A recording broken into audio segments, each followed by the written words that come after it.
வணக்கம். நீங்கள் இணைந்து கொண்டிருப்பது துளிரின் பிரதான செய்திகளுடன். முதலில் தலைப்புச் செய்திகள்.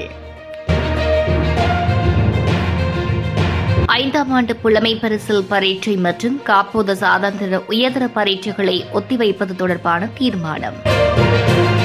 மோட்டார் போக்குவரத்து ஆணையாளர் நாயகம் சிஐடியினரால் கைது.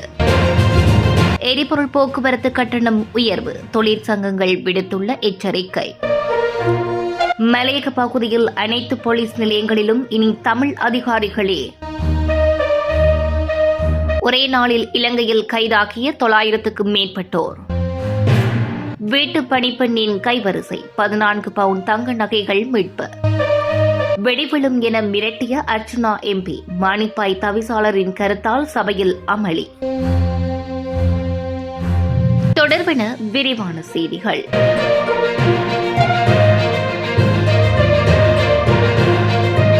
2026ஆம் ஆண்டு நடைபெறவுள்ள 5ஆம் ஆண்டு புலமை பரிசில் காப்போத சாதாரணதர மற்றும் உயர்தர பரீட்சைகளை ஒத்திவைப்பது குறித்து பரீட்சைகள் திணைக்களம் எந்த முடிவையும் எடுக்கவில்லை என்றும் பரீட்சைகள் ஆணையாளர் நாயகம் AKS இந்திகா குமாரில் இணக்கை தெரிவித்துள்ளார். இதுகுறித்து ஊடகங்கள் எழுப்பிய கேள்விக்கு பதிலளிக்கும் போதே இவ்விடயத்தை தெரிவித்தார். தற்போது நிலவும் சூழ்நிலை காரணமாக பரீட்சைகள் ஒத்திவைக்கப்படலாம் என்ற கருத்து மாணவர்களுக்கிடையே காணப்படுகிறது. ஆனால் பரீட்சைகள் திணைக்களம் அதுபோன்ற எந்த ஒரு முடிவையும் எடுக்கவில்லை. இதனால் ஏற்கனவே அறிவிக்கப்பட்ட திகதிகளில் பாடசாலைகளில் பரீட்சைகளை எதிர்கொள்ள உள்ள மாணவர்கள் தயாராக வேண்டும் என்று கேட்டுக் கொள்ளப்பட்டுள்ளார். மேலும் 2026ஆம் ஆண்டுக்கான உயர்தர பரீட்சை விண்ணப்பங்கள் ஏப்ரல் 24ஆம் திகதி வரை இணைய வழியில் கோரப்படும் என்றும் பரீட்சைகள் திணைக்களம் அறிவித்துள்ளது. அதற்கமைய அனைத்து விண்ணப்பதாரர்களும் www.do.lk என்ற இணையதளம் மூலமாக அதிகாரப்பூர்வமான இணையதளங்களுக்கு சென்று அங்கு வழங்கப்பட்டுள்ள அறிவுறுத்தல்களின்படி விண்ணப்பங்களை சமர்ப்பிக்க வேண்டும் என்றும் கேட்டுக் கொள்ளப்பட்டுள்ளார்.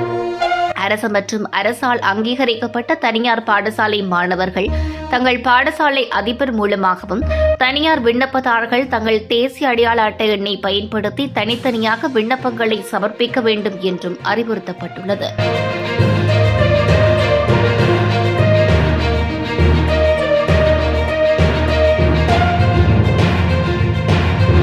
மோட்டார் போக்குவரத்து ஆணையாளர் நாயகமாக பணியாற்றும் கமல் அமரசிங் குற்றப்புலனாய்வு திணைக்களத்தினால் கைது செய்யப்பட்டுள்ளார்.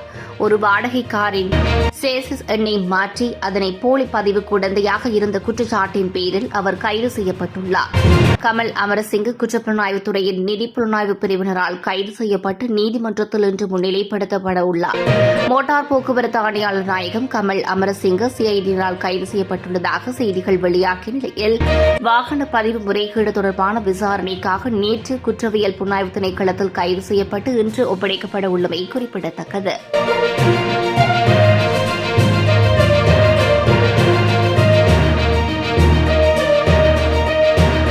சமீபத்திய எரிபொருள் விலை உயர்வுகளை தொடர்ந்து அதிகரித்து வரும் செயல்பாட்டு செலவுகளை சுட்டிக்காட்டி எரிபொருள் போக்குவரத்து கட்டணங்களை 25% அதிகரிக்க வேண்டும் என லங்கா பெட்ரோலிய தனியார் தெப்ப உரிமையாளர்கள் சங்கம் கோரிக்கை விடுத்துள்ளது.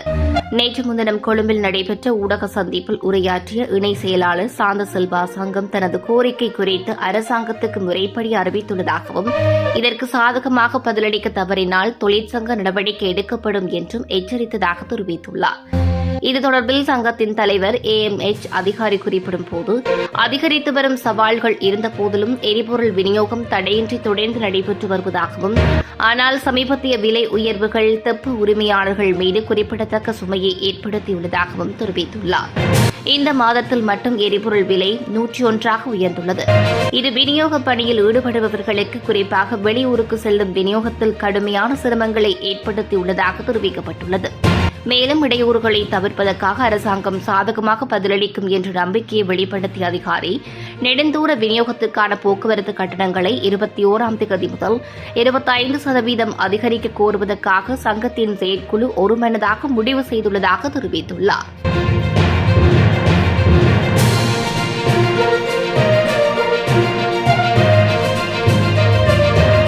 மலையக பகுதிகளில் உள்ள அனைத்து போலீஸ் நிலையங்களிலும் மிக விரைவில் தமிழ் மொழி பேசும் அதிகாரிகளை நியமிக்க நடவடிக்கை எடுக்கப்பட உள்ளதாக பெருந்தோட்ட மற்றும் சமூக உட்கட்டமைப்பு வசதிகள் பிரதி அமைச்சர் சுந்தரலிங்கம் பிரதீப் தெரிவித்துள்ளார்.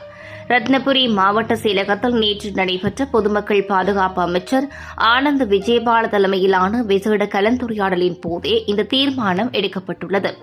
இந்த கலந்துரையாடலில் பிரதி அமைச்சர் சுந்தரலிங்கம் பிரதீப் முன்வைத்த கோரிக்கையை ஏற்றுக்கொண்ட அமைச்சர் ஆனந்த் விஜயபால மலையக மக்கள் தங்கள் முறைப்பாடுகளை சுயமொழியில் தடையின்றி வழங்குவதை உறுதி செய்ய விரைவில் தமிழ் அதிகாரிகளை பெற்றுத் தருவதாக உறுதியளித்தார். அத்துடன் மலையக பகுதிகளில் நீண்ட காலமாக பெரும் சமூக பிரச்சினையாக உருவெடுத்துள்ள சட்டவிரோத மதுபான உற்பத்தி மற்றும் விற்பனையை முழுமையாக தடை செய்வதற்கு போலீசாரின் உதவியுடன் விசேட வேலை திட்டம் ஒன்று முன்னெடுக்கப்பட உள்ளதாகவும் குறிப்பிட்டுள்ளார். சப்ரகமுவ மாகாண சிரேஷ்ட பிரதி காவல்துறை மா அதிபர் மற்றும் ரத்னபுரி மாவட்ட நாடாளுமன்ற உறுப்பினர்கள் உள்ளிட்டோர் கலந்துரையாடி இக்கலந்துரையாடலில் இத்தீர்மானம் எடுக்கப்பட்டுள்ளமை குறிப்பிடத்தக்கது.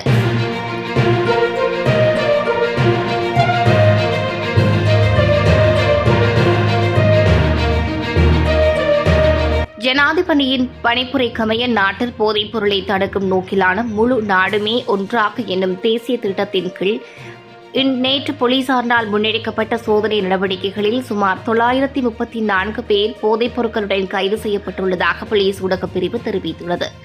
தடுப்பு காவல் உத்தரவு பெற்ற 16 பேர் கைது செய்யப்பட்டுள்ளனர். இதேவேளை 934 சோதனைகள் நடத்தப்பட்டுள்ளதுடன் 9 பேர் புனர்வாழ்வு நிலையத்துக்கு அனுப்பி வைக்கப்பட்டுள்ளனர். குறித்த போதைப்பொருள் தடுப்பு நடவடிக்கைகளின் போது சிக்கிய சந்தேக நபர்கள் வைத்திருந்த போதைப் பொருட்களையும் இதன்போது போலீசார் கைப்பற்றியுள்ளனர். அதற்கமைய சந்தேக நபர்களிடம் இருந்து 1 kilogram 605 gram heroin, 2 kilogram 131 gram ice, 565 gram ஹெக்கைன், 818 கிராம் கஞ்சா, 3930 கிலோகிராம் கஞ்சா செடிகள் மற்றும் 10 கிலோகிராம் குஷ் ரக போதைப் பொருட்கள் என்றும் 403 போதை மாத்திரைகள் என்றும் 268 கிராம் மதன மோதகம் மற்றும் 1 கிலோகிராம் 399 கிராம் மாவா போதைப் பொருட்கள் என போலீசார் கைப்பற்றியுள்ளமை குறிப்பிடத்தக்கது.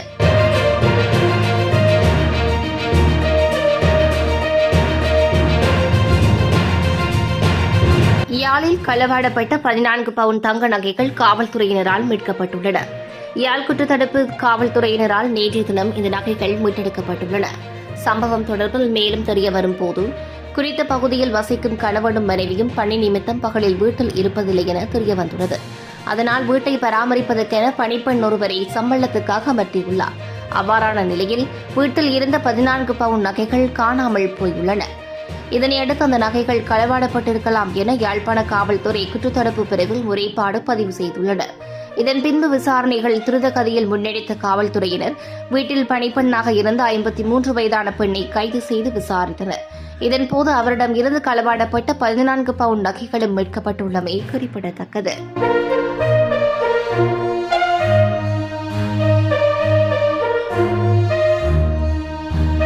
தனது காணிக்கு சிவப்பு நோட்டீஸ் ஒட்டினால் வெடி விழும் என்று நாடாளுமன்ற உறுப்பினர் ராமநாதன் அர்ச்சுனா மிரட்டியதால் அவரது காணிக்கு சிவப்பு எச்சரிக்கை நோட்டீஸ் ஒட்டவில்லை என மானிப்பாய் பிரதேச சபையின் தவிசாளர் ஜெதீசன் கூறியதால் சபையில் கடும் அமளித்துமளி ஏற்பட்டது. பெரியவிளான் பகுதியில் உள்ள நாடாளுமன்ற உறுப்பினர் ராமநாதன் அர்ச்சுனாவின் காணியில் பற்றைகள் வளர்ந்திருப்பதால் அதிலிருந்து பாம்புகள் வெளிவந்து குடிமனைக்குள் புகுவதால் மக்கள் அச்ச நிலையில் இருப்பதாகவும் அதற்கு விரைந்து நடவடிக்கை எடுக்க வேண்டும் என்றும் பிரதேச சபையின் உறுப்பினர் எட்வர்ட் மரியவாசினி கடந்த கூட்டத்தில் சுட்டிக்காட்டியிருந்தார். அதற்கு பதிலளித்த தவிசாளர் குறித்த காணிக்கு சிவப்பு நோட்டீஸ் ஒட்டுவதாக தெரிவித்த நிலையில் அது இதுவரை ஒட்டப்படவில்லை. இந்நிலையில் குறித்த விடயம் இன்று சபை அமர்வில் கலோபரத்தை ஏற்படுத்தியது. இதன்போது கருத்து தெரிவித்த உறுப்பினரான அச்சுதபாயும் பெண்களை அவதூறாக பேசும் குறித்த நாடாளுமன்ற உறுப்பினரின் காணிக்கு நீங்கள் இதுவரை ஏன் சிவப்பு நோட்டீஸ் ஒட்டவில்லை? அந்த நோட்டீஸை எங்களிடம் தந்தால் நாங்கள் ஒட்டுவதாகத்தானே கூறினோம். ஆனால் தாங்கள் ஏன் அதை செய்யவில்லை என்றும் அவர் குறிப்பிட்டுள்ளார். இந்த நிலையில் அதற்கு பதிலளித்த தவிசாளர் ஜெதீசன், ஒரு நோட்டீஸ் ஒட்டுதல் அல்லது ஒரு கடிதத்தை கொடுத்தல் என்பது ஒரு அடையாளப்படுத்தல் தான். அந்த கடிதம் அல்லது நோட்டீஸை விட தாங்கள் இந்த சபையில் கதைத்த விடயமானது ஊடகங்களுடன் காத்திரமாக அடையாளப்படுத்தப்பட்டது. அந்த காணி வழக்கில் இருக்கிறது என்றால் நீதிமன்றத்தின் அனுமதியை பெற்று அந்த நாடாளுமன்ற உறுப்பினர் அந்த காணியை சுத்தம் செய்ய வேண்டும். அத்துடன் அந்த நோட்டீஸை நானோ அல்லது உறுப்பினர்களோ ஒட்ட முடியாது. ஒரு உத்தியோகத்தரே ஒட்ட வேண்டும். நோட்டீஸை ஒட்டுவோம் என்று கூறி அடுத்த நாளே அந்த நாடாளுமன்ற உறுப்பினர் நோட்டீஸ் ஒட்ட வருபவர்களுக்கு வெடிவிழும் என்று தனது சமூக வலைதளத்தில் கூறினார். ஆகவே அரச உத்தியோகத்தர் அச்சப்படுகின்றனர். அரச உத்தியோகத்தர்களின் உயிரை பணயம் வைக்க முடியாது என்றும் குறிப்பிட்டுள்ளனர்.